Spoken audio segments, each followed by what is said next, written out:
Hello and welcome to Tungsten Tales. I'm John Scott and I'm here previewing every first round game of the Lakeside World Professional Darts Championship with Macy ace Chris Mason. Saturday 6th of January, this game in the evening, the first game on BT Sport for the tournament.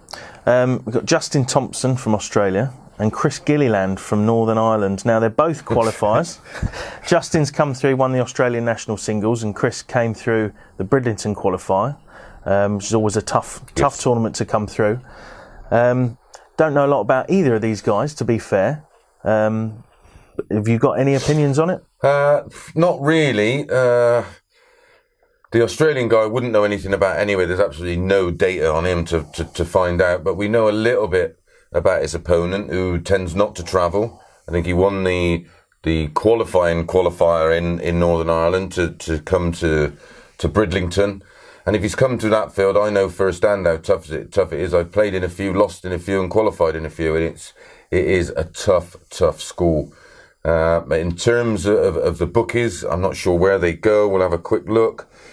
Well, they're pretty much 13 to 8, 11 to 10. There's no, even the bookies don't know anything about them, so they're struggling to price it up, and that's unusual to have both players odds against. I would probably, from a betting point of view, I'd go with the fact that there's a lot of darts in Northern. I think you said he plays in the same Northern Ireland ranking system as McKinstry, and he's actually ranked higher than him in Ireland, isn't he? That's what he said. I mean, I played him up in Bridlington the day before the qualifier, and he played superb. And then I was chatting with him afterwards, and as I say, he doesn't do a lot of travelling, but was obviously really on fire that weekend. So it wasn't a case of how's your luck, Johnny Scott. It was more a fact that he played well. Oh, he played brilliant, yeah. And then did it again the next day. The next day, he obviously came through that tournament, which I was playing in as well, which, you know, as you say, you know how tough it is to really play in those. So really to get through that, you've got to be a good player. You don't get through that by luck. And the winner gets Daryl Fitton, another seriously experienced Lakeside campaigner, the winner of the World Trophy in 2016. And just so much knowledge up there, and such a good player. You keep thinking with Daryl, maybe, you know, will he start winding down, and he keeps reappearing. He keeps making these majors. Very, very good player. Made a couple of semi-finals. I know at Lakeside, was playing in my time when I was at Lakeside.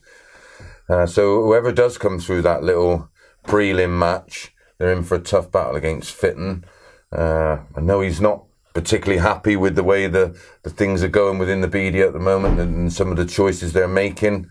But he'll have to put all that to the back of his mind and focus on trying to get his hands on that 100-gram pot, which is what the winner gets. So that's not to be sniffed at. And I expect he's another one I expect a good run out of. And whoever does come through that one, you'd feel that Daryl will be a big favourite for that match. I mean, it'd be fair to say possibly a people's champion as well for Fitton. I mean, he's a big fan favourite. Very popular. Great walk-on he does all the time. When he's played at the Grand Slam, you can see the amount of support he has, and that goes across both codes. Him and Tony are massively popular.